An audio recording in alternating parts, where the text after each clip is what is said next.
All my life I've been told, get your head out of the clouds. Your creativity won't pay the bills. Your art is something that should just be a hobby and only stick with things that are safe. It might be sound advice coming from a position of love and they really want to help you out, but really all they're doing is stifling your creativity. This comic book that I'm creating here, the Nephilim, is something that is sort of a proof to me that I can create something, that I can put my heart and soul into something, and it can yield an audience. And guys, only you can help me do that. I've always been creative. Ever since I was young, I used to make home movies with a good friend of mine, and we used to do them on our PXL 2000. And then through high school, I was heavily into art. I really wanted to pursue a career in 2D animation. I wanted to go work for Disney. Really loved to have a career in that field.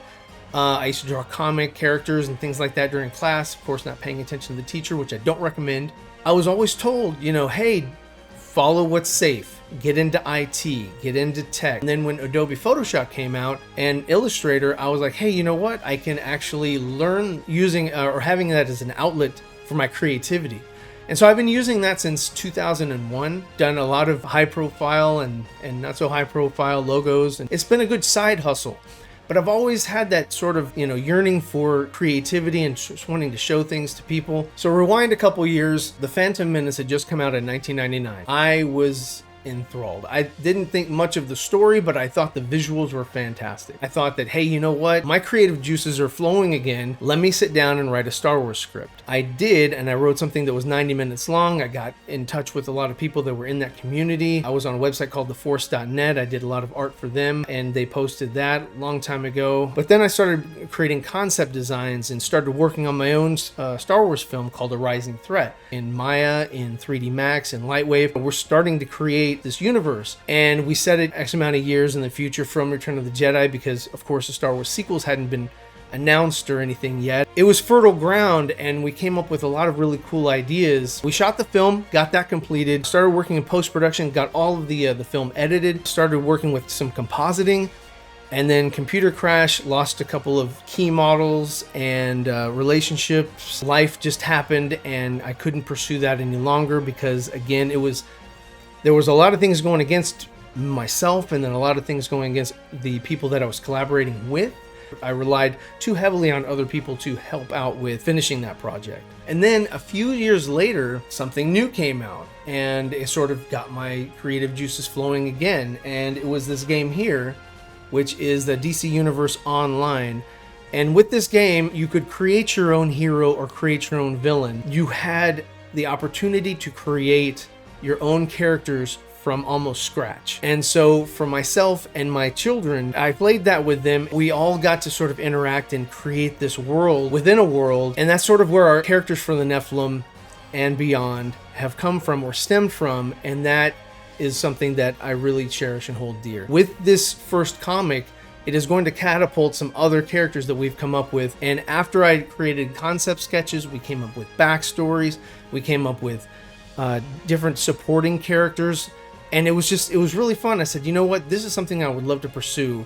Let me just shelve this for now. I still want to create it, I still want to pursue it, but now's just not the time for it. Fast forward, here we are in 2023, 2024. I look at the old sketches and I say, you know what, let's go ahead and put this in play. I want to go ahead and flesh this thing out.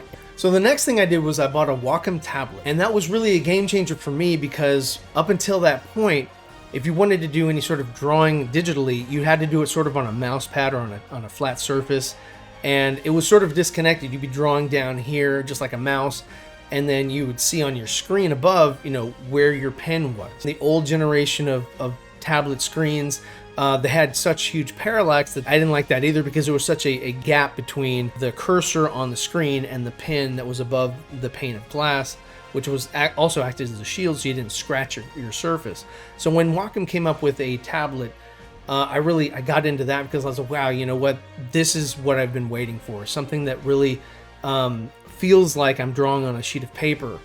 And I can see what I'm doing. I can see the lines that I'm making. And so far, that's been the best. Before I got on to working on my comic book, I was working with another friend of mine on something we have on the website. If you go to my YouTube channel, you will see Project Justice League. Now, Project Justice League was a motion comic that we drew so that we would have a complete story of the arc that Zack Snyder was working with. There was storyboards that were released that Jim Lee drew, and Zack was a part of, and Jeff Johns was a part of it as well. And they had sort of a rough outline of what they wanted to do with that story universe. And so we were like, hey, you know what? Let's finish the story ourselves and put it out there. So working on Project Justice League really got me to sort of get back into drawing comic book characters, comic book art. So after the release and the reception of Project Justice League, I knew that I was ready to start working on my comic. So I jumped right in, and I wanted to find out, well, what are the actual sizes? What is the DPI that you should be using? Where's the bleed? What does it take to create a comic book? But I wanted to say, you know what? Not only do I have it digitally, but I also have it in a physical copy, and here you go. I have something to give you. So then I started looking into logistics. How do I get physical copies into the hands of potential readers? And making comics, well, they take time, resources, and support. And that's why I'm reaching out to you guys. I need your help. All I'm asking for is an opportunity. Give my characters, my story, my artwork a chance to win you over. To back this project, head over to Kickstarter now. The link is in the description. Also, like and share this video. Subscribe to the channel. Guys, I appreciate everyone. Also, go check out zebracomics.com. We've got a lot of great resources on there, as well as backstory and information on the characters and the universe. And thanks for watching. We'll see you next time.